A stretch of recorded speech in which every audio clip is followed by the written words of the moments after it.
Malam itu begitu sunyi. Angin dingin berhembus lembut menyapu jalanan sepi di daerah Bekasi. Agung, seorang pengendara ojek online yang sudah bekerja selama beberapa tahun, sedang duduk di atas motornya sambil memeriksa ponselnya. Waktu menunjukkan pukul 11 malam, dan ia merasa hari itu berjalan lambat dengan sedikit penumpang.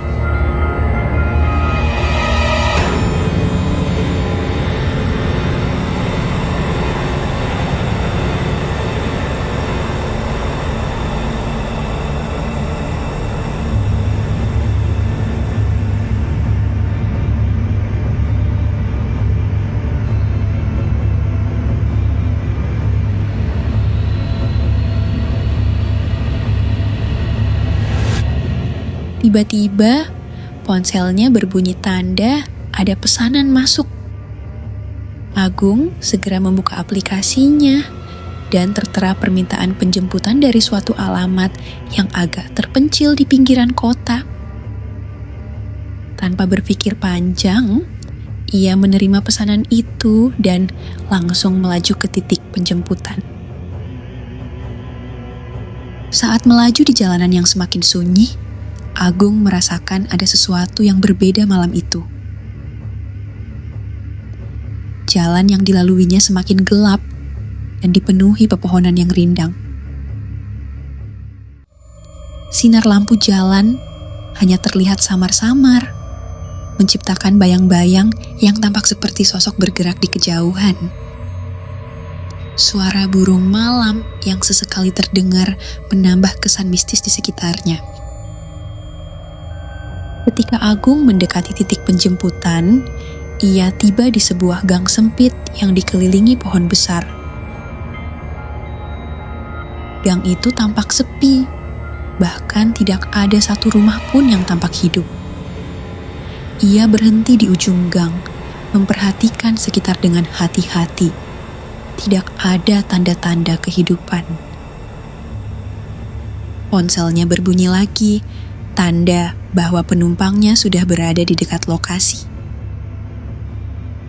Agung menunggu sejenak, hingga dari balik bayangan pohon muncul seorang perempuan yang berpakaian serba putih. Ia tampak pucat, rambutnya terurai panjang, wajahnya tertutup sebagian oleh bayangan rambut. Tanpa ragu, perempuan itu mendekat ke motor Agung. "Malam, Mas. Maaf ya agak lama," ucapnya dengan suara pelan, hampir berbisik. Agung mengangguk, mencoba tersenyum meski dalam hati ia merasa ada yang aneh dengan penumpang ini. Perempuan itu duduk di belakang motor Agung. Seketika, udara di sekitar terasa semakin dingin, seolah-olah ada energi tak terlihat yang menguasai suasana malam itu. Agung mulai merasa merinding, namun ia mencoba untuk mengabaikan perasaannya. Ia menyalakan mesin motor dan memulai perjalanan menuju titik tujuan yang tertera di aplikasinya. Sepanjang perjalanan, perempuan itu tidak berkata apa-apa. Suasana di jalan terasa semakin sunyi, bahkan suara mesin motor Agung terdengar lebih keras dari biasanya. Agung melihat ke spion untuk memastikan bahwa penumpangnya masih di belakang.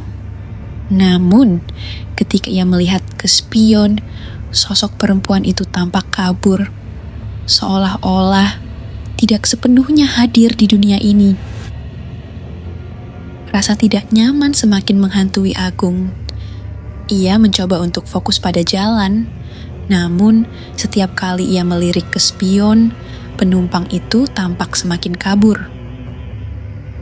Hingga tiba-tiba, dalam sekejap, perempuan itu menghilang dari spion. Agung terkejut. Ia menghentikan motornya mendadak dan segera menoleh ke belakang. Betapa kagetnya ia saat melihat bahwa penumpang yang tadi duduk di belakangnya telah hilang. Di jalan yang sepi itu, tidak ada siapapun, hanya kegelapan dan kesunyian yang menyelimuti. Jantung Agung berdegup kencang. Ia merasa bulu kuduknya berdiri dan keringat dingin mulai mengucur di dahinya. Dalam kepanikan, ia segera mengambil ponselnya untuk memeriksa aplikasi. Namun, ketika ia membuka layar, pesanan itu sudah menghilang dari daftar riwayatnya. Masih dalam keadaan bingung, Agung mencoba memacu motornya lagi. Ia berpikir untuk segera pulang dan meninggalkan pengalaman aneh ini di belakangnya. Namun, tidak lama setelah ia mulai berkendara, ia merasakan sesuatu yang sangat dingin menyentuh punggungnya. Seolah-olah ada seseorang yang duduk kembali di belakangnya. "Mas, jalan terus ya." Terdengar bisikan lembut di telinganya, suara perempuan yang sama dengan sebelumnya. Namun kali ini, suara itu terdengar lebih dekat, lebih menakutkan. Agung hampir saja kehilangan kendali atas motornya. Ia merasa tangannya gemetar, namun ia tetap memegang stang motor erat-erat, berharap semuanya segera berakhir. "Siapa kamu?" teriaknya dalam hati, namun ia tidak berani bersuara. Rasa takut dan panik semakin menghantui dirinya.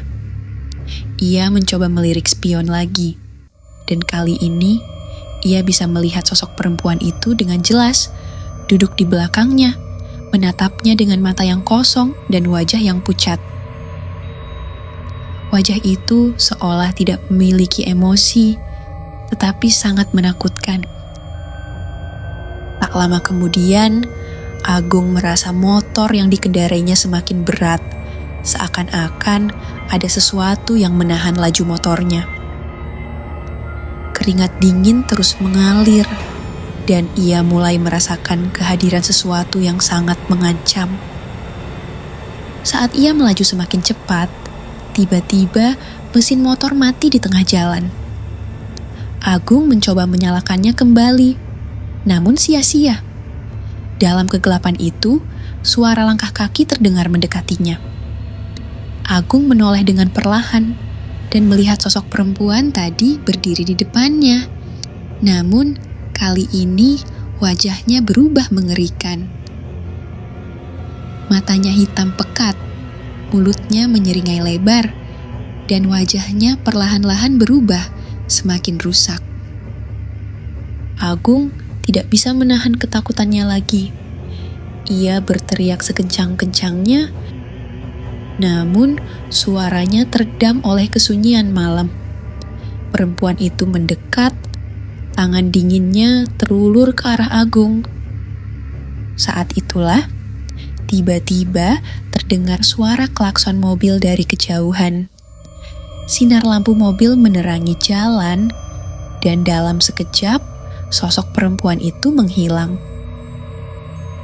Agung terjatuh dari motornya, terengah-engah dalam ketakutan. Mobil yang lewat berhenti, dan seorang pria keluar untuk membantu Agung. "Mas, kamu kenapa? Kok teriak-teriak?"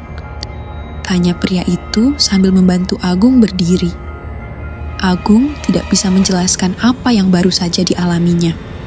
Ia hanya menatap pria itu dengan wajah pucat, sebelum akhirnya memutuskan untuk segera meninggalkan tempat itu. Setelah kejadian malam itu, Agung tidak pernah lagi mengambil pesanan dari daerah yang sama. Pengalaman mengerikan itu terus menghantuinya, bahkan dalam mimpinya. Ia selalu merasa ada yang mengawasinya dari kejauhan, terutama ketika ia berkendara sendirian di malam hari. Meskipun cerita ini viral di media sosial, banyak orang yang meragukan kebenarannya. Namun bagi Agung, kejadian itu nyata dan ia tidak akan pernah melupakannya. Hingga saat ini, tidak ada yang tahu siapa atau apa sebenarnya penumpang gaib itu dan mengapa ia memilih Agung sebagai korbannya. Namun, satu hal yang pasti, malam itu Agung bukan satu-satunya yang berkendara di jalan yang sepi itu.